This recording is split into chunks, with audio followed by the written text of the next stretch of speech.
America will not retreat until the terror fight is over. We will labor tirelessly alongside you to defeat ISIS, al-Qaeda, and other jihadists that threaten our security and yours. President Trump has made the decision to bring our troops home from Syria. We always do, and now is the time. But this isn't a change of mission.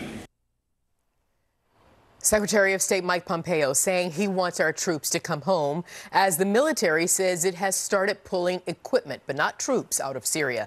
Mr. Pompeo is in the Middle East working to reassure our allies about the president's plan as the administration is ramping up pressure on Iran. We are very hopeful that we will get the bad actors in the region, the Russians and the Iranians, to come to the table, along with the regime and all the other stakeholders in there, to come to the table and have conversations about what a post-Civil War political structure might look like in Syria. Dan Hoffman is here. He's a former CIA station chief who served in the Middle East and a Fox News contributor. Dan, thank you for being here. And, you know, considering the positive impact, geopolitical jeopardy, and troop security, what are the consequences of American troops' withdrawal from Syria? Well, it's a little bit early to be talking about withdrawing our troops. At this point, as you mentioned, it's just some equipment. I do think that there's a potential contradiction here. Secretary Pompeo, in his speech in Cairo, emphasized that when the U.S. retreats, chaos follows, and he was highlighting, and rightly so, lessons learned from the Obama administration when we withdrew our troops from Iraq, and ISIS followed in that vacuum and took over such geographic space in Iraq and in Syria. The question now before us is whether those 2,000 U.S. troops are indispensable to finishing the fight against ISIS. And Ambassador Bolton has highlighted that they should remain until ISIS is defeated and until Turkey guarantees that they won't attack the Kurds. Because they have not guaranteed that.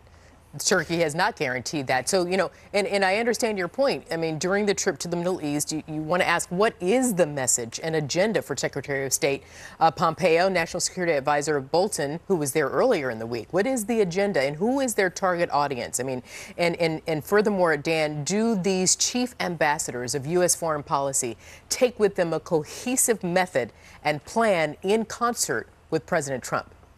Right. Well, the potential contradictory element of this is the United States wants our regional partners to take responsibility for their own security.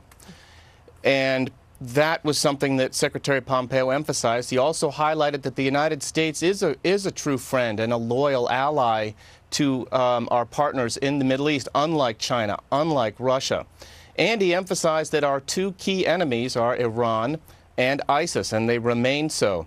And so there's a little bit of tension between how much skin in the game the United States will have, how many forward deployed troops we will have, with all that goes along with that, including intelligence collection, training assist to the Kurds, and maybe most importantly, deterring the Turks where planning is ongoing for attacks against the Kurds.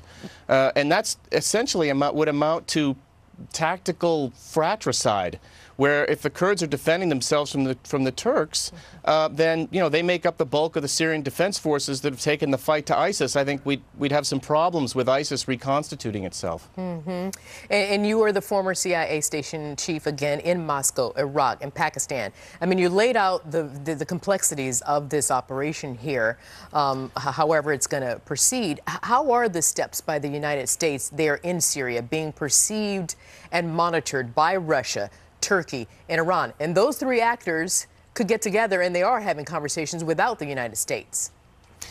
Right, and they have been. I mean, the Middle East is a big part of Vladimir Putin's strategy for Russia to become resurgent again.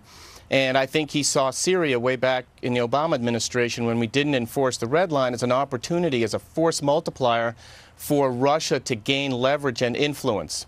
And we've already seen the Kurds approaching the Russians, so that maybe they could strike a deal with Russia's assistance with Syria to defend themselves from Turkey. So, I mean, the Middle East is all about Machiavellian realpolitik in a Hobbesian universe. It is a dangerous place. And without the United States, the question is whether, without without our influence, whether it reverts to that state, which is so dangerous and creates so much of a humanitarian catastrophe that these extremists, radical Islamic extremists, prey upon. So I think the Russians see an opportunity with the removal of our troops. I know that they've lauded the decision by the United States and their own media to do so. I think Turkey is nervous because I think they know they need our military enablers, especially our artillery. And I think Syria would just like to get us out because they know that we've been standing up with the Syrian opposition against Assad's brutal, repressive regime, which has used chemical weapons. Right. I mean, so many more questions, Dan. We'll have to get you back because I'm told we're out of time. But I do want to quickly, if I can get a quick answer from you, what is your what are you most concerned about in the wake of should there be a complete American troop withdrawal from Syria? I would just quickly invoke the late Charles Krauthammer, who used to say that if there was a strategic necessity for us to be someplace and risk spilling blood and treasure so that we could defend ourselves overseas and eliminate threats so that we wouldn't have to do so here in the United States, that's what this administration has to determine. And ultimately, I think the Trump doctrine for the Middle East will be judged based in large part on how Syria plays out. Dan Hoffman, we'll leave it there. Thank you very much for your analysis, Dan. Thank you. Oh, there's been